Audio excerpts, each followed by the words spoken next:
This is my 1993 four-wheel drive Toyota 4runner. I'm going to be doing front brakes and rotors on this.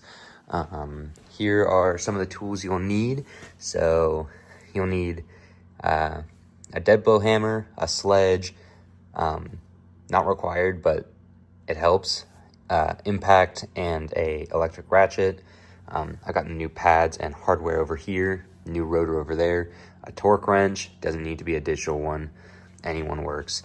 You're gonna need these little, I forgot the actual kind of plier these are, and then a brake caliper spreader, some line spins pliers.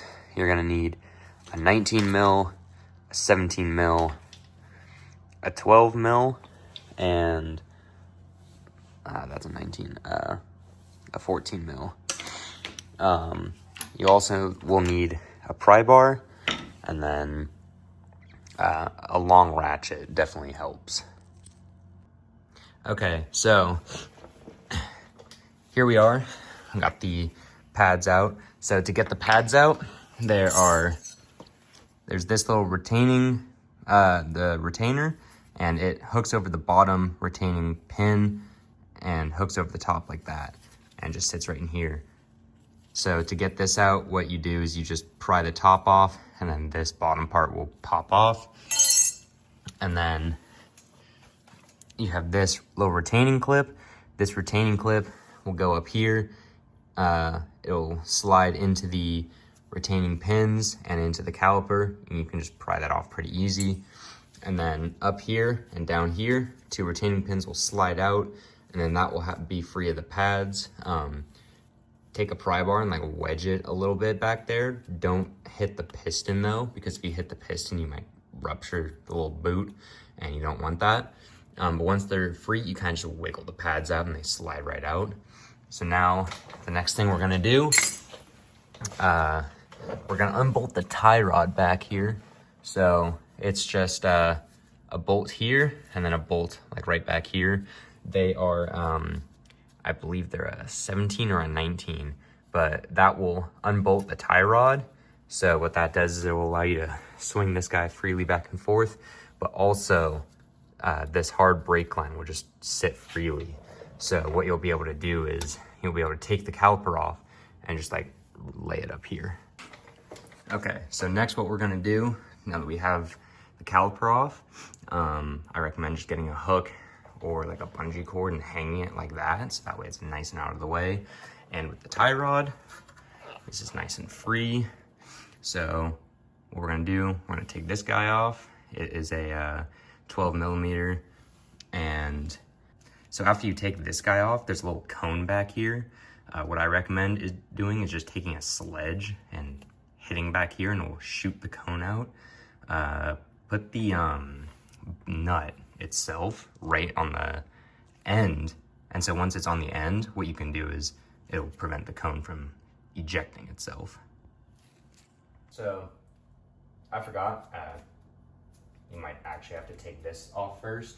So this is like a little dust shield. I recommend just getting a flathead and hitting it. For this, I use a dead blow or like a rubber mallet, just so you're not doing a ton of damage. So now that this is off, a little dust cover, you can see this little bolt right here. It's a 12 mil, and I'm just gonna put a ratchet on it and take it off. So next, this little dust cover, it just comes right off. There will be grease, it will be gross.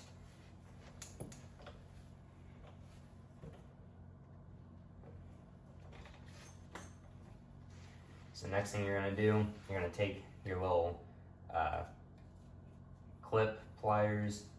There's a little clip in here, and then behind the clip, there's a little ring that comes out. And then after that, you have your main axle bolt, and then behind that is a lock washer, and then behind the lock washer is another axle bolt. So I'm gonna start with this guy.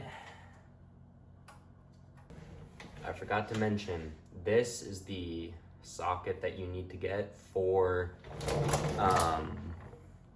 doing Toyota axles. I'm pretty sure a 32 mil works for this, or like a 36. But I'd recommend just getting the tool. They have it on places like yotashop.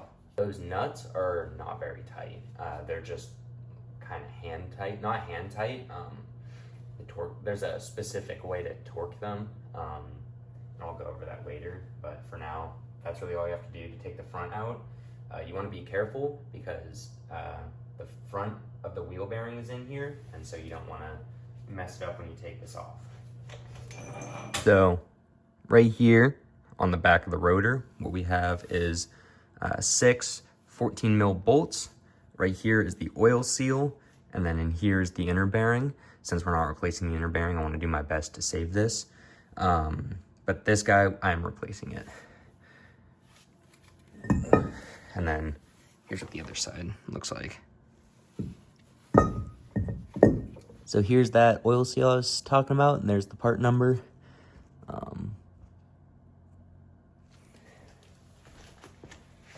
So it's pretty easy to get it out.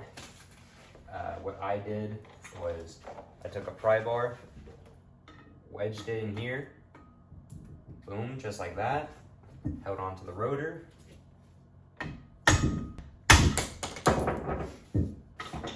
So just like that, it pops out. It's pretty easy. In here is your bearing.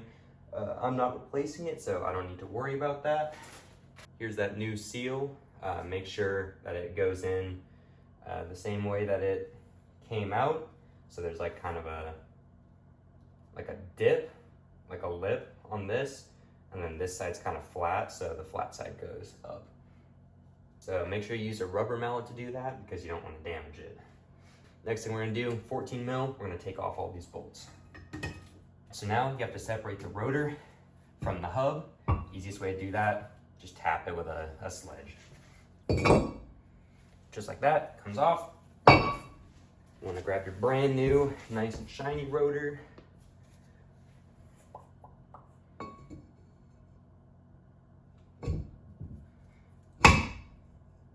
Line it up, and then start screwing these guys back in. 45 foot-pounds. Okay, hard part's over. Now, time to throw everything back together. Torquing procedure for this, you're gonna torque it to 40 foot-pounds. You're gonna spin it to the right 6 times, torque it again to 40 foot-pounds, spin it to the left 6 times, torque it again to 40 foot-pounds, spin it to the right, and then you're gonna loosen it and then torque it to 20 foot-pounds. All right, so next you want to use your brake caliper spreader. Spread those pistons open so that way you can get the brand new pads back in, because these new pads are a lot thicker than your older pads. So since your piston has pressed out farther, they won't fit. So that's why you have to press them back in. The reason I have the hood up, you want to double check your brake fluid from the reservoir up here, because when you compress them, it might overflow the reservoir. So you just want to double check, make sure you're not making a huge mess. So to put the pads back in, you want to make sure that you have your your slide pins, your retaining clip, the other retaining clip, front and rear brake pads. Make sure that you look at your brake pads and compare them to the ones that you took off. Make sure that they look the same and make sure that they're oriented the same way. As you can see,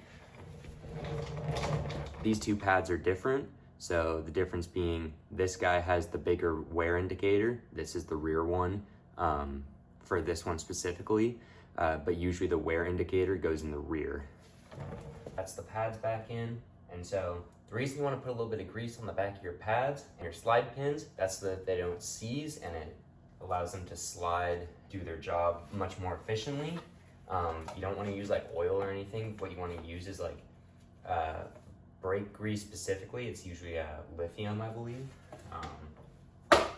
But it is messy. Try not to get it on the face of the pads and the rotor. If you do, just wipe it off and try not to make too much of a mess. Just like that. That's how you do the front brakes on a 86 to 94 Toyota with independent front suspension. It's pretty simple. It's just a little messy and a little bit of a hassle just because you have to break the hub apart. But once you do all that, it's pretty easy. Remember to torque everything down.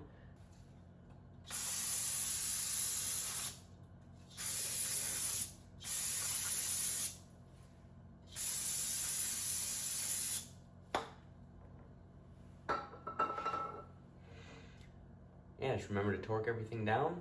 Spray the rotors with some brake clean. Make sure that they're nice and clean, don't have any grease on them, and you're good to go.